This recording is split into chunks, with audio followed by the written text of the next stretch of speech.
when discussing about autonomous driving vehicles, I like the reference to roller coasters.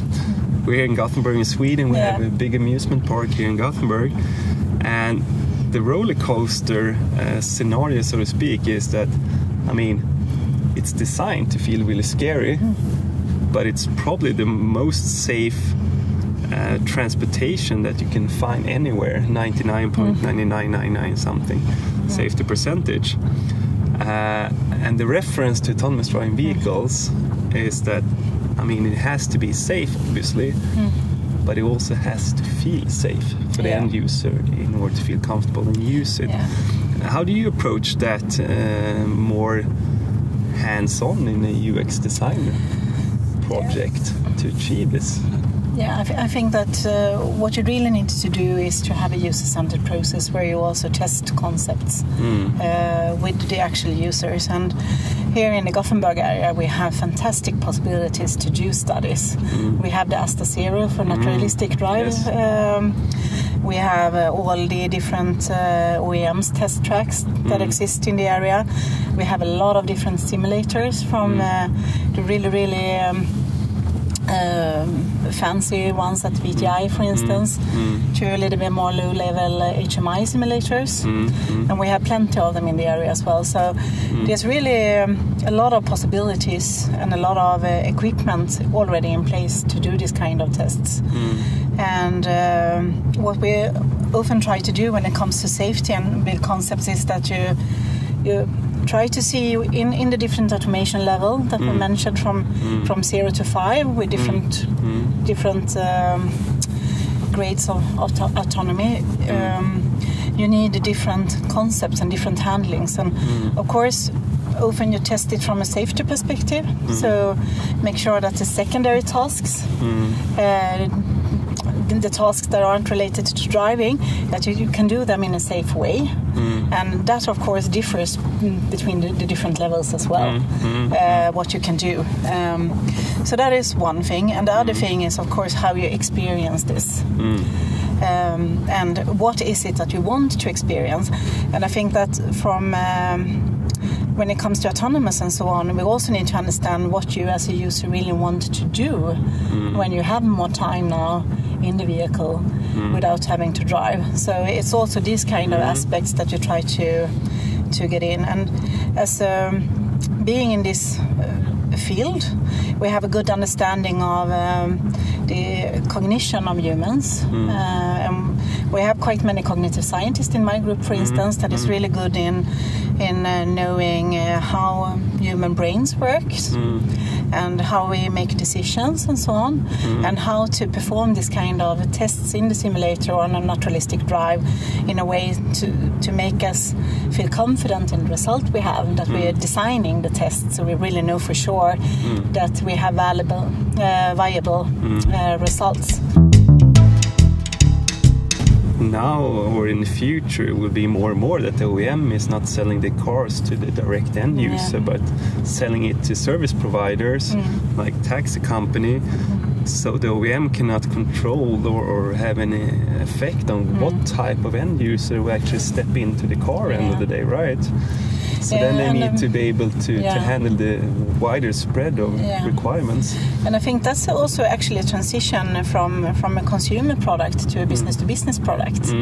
Because before they were doing consumer products, but now in that case they are more doing a business-to-business product, and actually gets a little bit further away from the passenger or the one using the transportation. Yeah, the end user. Yes. So and then you get, of course, a more complex situation where you have both the driver that might be an Uber driver, for instance, and you have the passenger that is actually the customer. So then you will have a more complex situation with different things that you need to solve. And of course, for the driver in that case, the commercial driver, they need to maybe have support systems to help them calculate how much they should charge, and there are a lot of things that adds up to that picture that you didn't have in the more more simple consumer buyer-seller setup.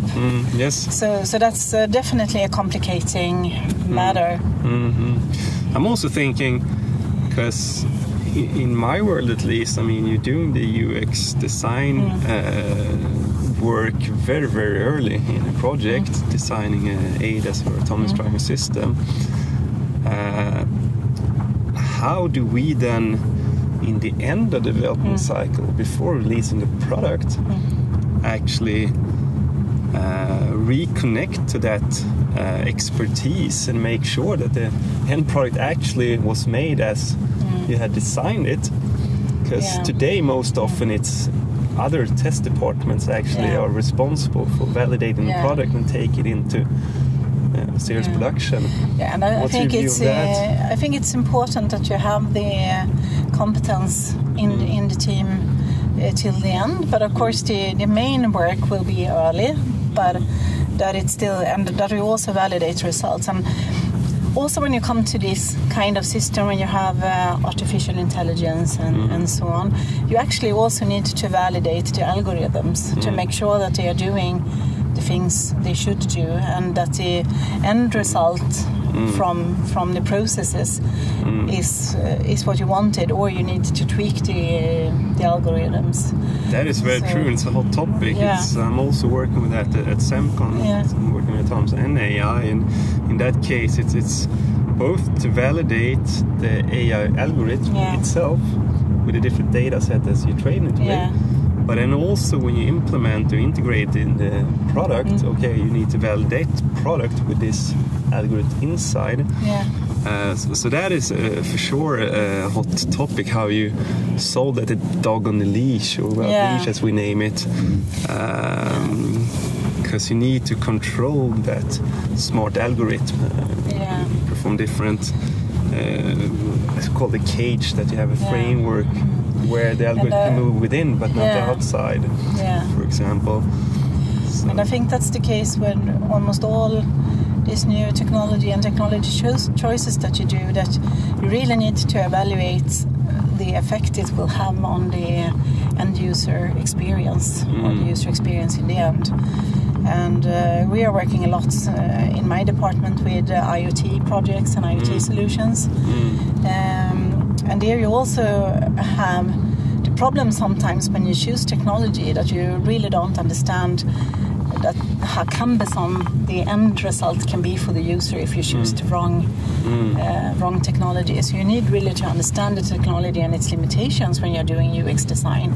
You can't just focus on user behavior and user research, because you really need also to understand the possibilities and limitations of technology, and let the user needs actually influence the technology you choose. Exactly. And I think that's one of the biggest problems with the bottom-up approach that you talked about. That then you choose the technology, and then you have sort of adapt the human to the technology you selected.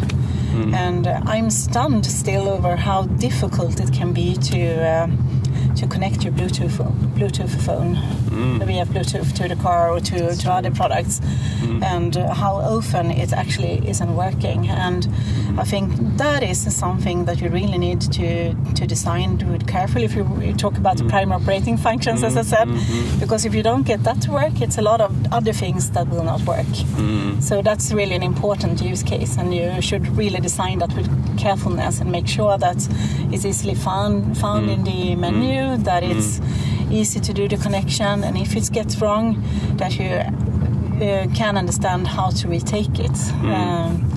And I think a lot of products today don't help the user enough in making this work in a seamless way. Seamless is the new hot thing, you know. Everyone wants things to be seamless.